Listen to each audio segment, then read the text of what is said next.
In the ancient land of Israel, where the sun scorched the earth and mighty men were chosen by God to lead his people, there was one whose name echoed through the ages, Samson, a man of unparalleled strength, a warrior ordained by heaven, yet shackled by his own desires. His story is one of divine purpose, relentless power, and ultimate betrayal. But how did the mightiest man of his time fall so low?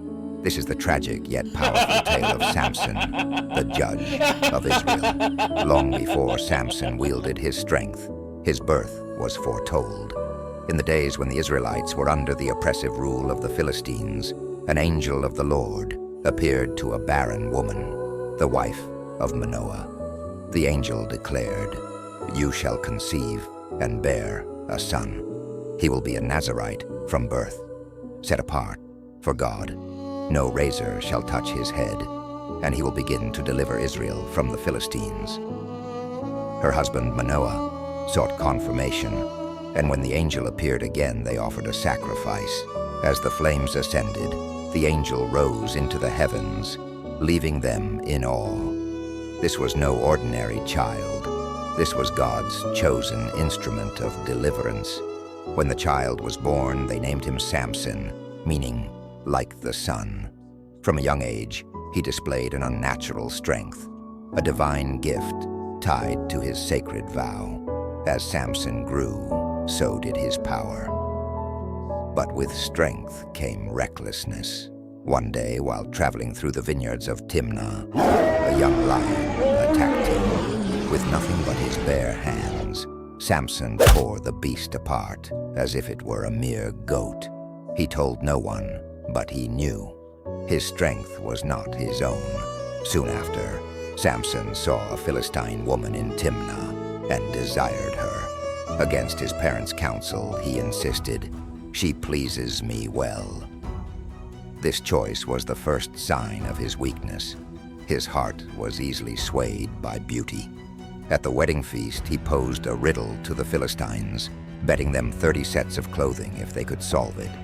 But his wife, coaxed by her people, deceived him. In rage, Samson struck down 30 Philistines to pay his debt. Humiliated and furious, he left his wife behind, unknowingly sealing his fate with the Philistines.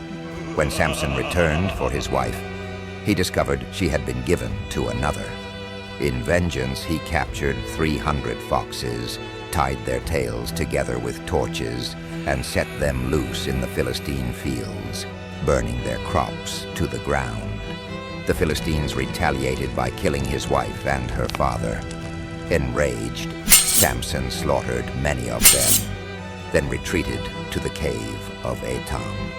But the Philistines pursued him, demanding the Israelites hand him over. His own people, afraid of their oppressors, bound him with ropes and delivered him to the enemy. As the Philistines cheered, Samson broke the ropes as if they were threads. Grabbing the fresh jawbone of a donkey, he struck down 1,000 men. His strength was unstoppable, so long as he remained faithful to his vow. Samson had the strength of many men, but the weakness of one: his love for women. He visited a harlot in Gaza, and the Philistines lay in wait to ambush him. But in the middle of the night, Samson arose, tore off the city gates, and carried them on his shoulders to the top of a hill, humiliating his enemies. But then came Delilah. The Philistine rulers bribed her. "Find the secret of his strength, and we will make you rich." Night after night, Delilah pleaded, "Tell me where your great strength lies." 3 times he deceived her. 3 times she tried to trap him. Yet she pressed on, nagging him day after day, until he was vexed to death. Finally, he revealed his heart's secret. "If my hair is cut, my strength will leave me." As he slept on her lap, Delilah called for a man to shave his head. When the Philistines seized him, he awoke to fight. But his power had vanished. The Lord had departed from him.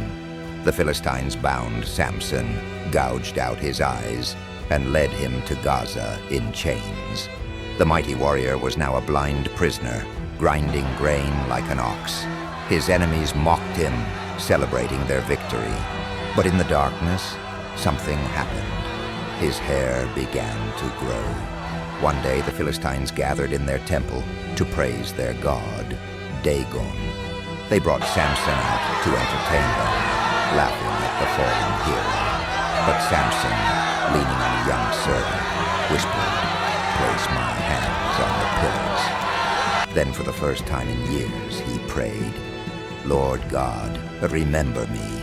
Strengthen me just once more, that I may take vengeance on the Philistines for my eyes." With one mighty push, the pillars cracked. The temple collapsed, crushing thousands, including Samson himself. In his death, he killed more than in his lifetime. His family retrieved his body and buried him. Thus ended the life of Samson, the man who was chosen, the man who was mighty, and the man who fell. Samson's story is a warning and a lesson. He was anointed but reckless, strong but weak in heart. His fall was not due to his enemies, but his own choices. Yet even in his failure, God used him to fulfill his purpose. What will you do with your strength, your gifts, your calling?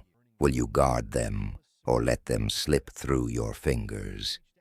The story of Samson is not just history. It is a mirror. What will your reflection reveal?